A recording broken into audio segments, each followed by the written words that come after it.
Let's go down to the field and let's get an interview with our Coke player of the game.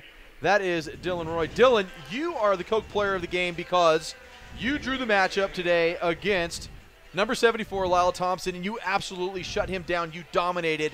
What was it like playing against one of the more dynamic players in the league? You know, it's always a fun matchup going against Lyle. I got an opportunity to play against him last summer in the Worlds, and he's a special player. You know, one of the best, if not the best, this game has ever seen. So whenever you get to go against, players such as Lyle, you got to bring your best, and, that's what I try to do today. D-Roy, it's Brian Langtree. Did you just say he's one of the best ever or the best ever just because you played really well today? Or not? I'm just kidding. I'm just messing with you. That's a good question, hey. No, but to be honest, his stick skills they're second to none, and it's really incredible to see what he has and, have a front row seat out on the field.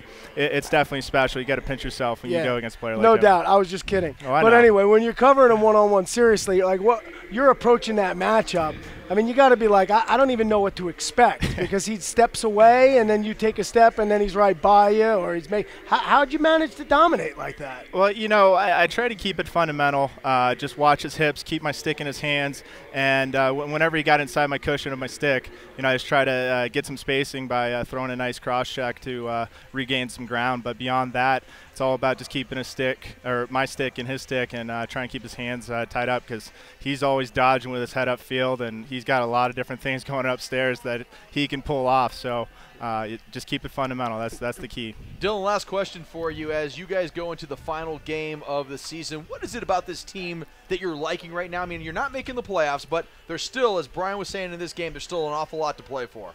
Absolutely. There's a lot of pride on the line, and, I've been on this team now for 6 years, and we've had a lot of ups and downs when we've been the best team, and we always made the playoffs, and this is the first year we haven't made the playoffs, and coming off a championship year, that's really tough, but at the end of the day, you gotta throw down and be able to give it your all despite, not having that end of the picture playoff on the back burner, in your mind. It's hard to gear up for a game, but in games like that, you got to play for the guy next to you, and that's the most important thing. Well, you certainly did that today, and you are very worthy of our Coke player of the game. Thanks, Dillon. Great job, D-Roy. Thanks, guys.